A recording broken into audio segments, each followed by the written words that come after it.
Hello, this is Matthew Lim with Human Resources Management. This is the Lesson 8 discussion. So for the two prompts, the first one that I chose, what would you do as the manager in order to make sure that your employees knew the standards that they would be evaluated against? Explain your answer. So I would try to, that's kind of like a thing that managers or leaders should really express or communicate constantly to their employees. They should try to make sure that the standards are always known and are always visible. So make sure that their employees know what the company standards are, know what they're being evaluated against, make sure that they're constantly being reminded on what they're being evaluated on. And using, of course, a written reminder. Some people aren't always don't have the greatest of memory, so maybe having written just items about the evaluations would be good for that.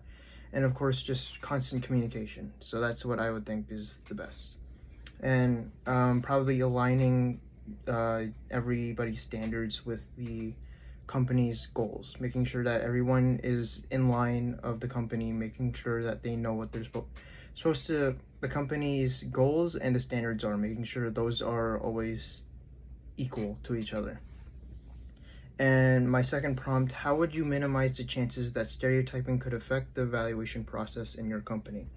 So when there could be a lot of stereotyping when there's just not a lot of training with your managers. So making sure that your managers understand that there shouldn't be any bias, any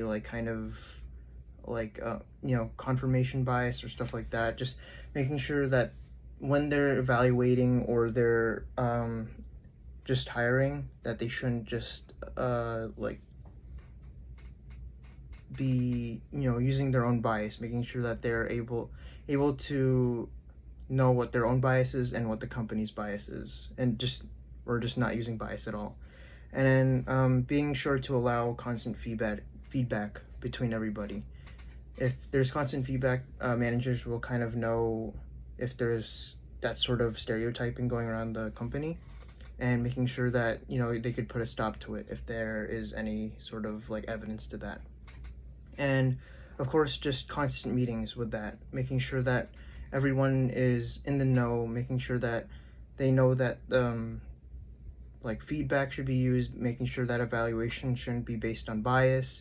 It should always be based on evidence, and yeah. And then of course, it's really up to the managers or the leaders to promote company diversity and making sure that stereotyping isn't a problem at all. So yeah, thank you.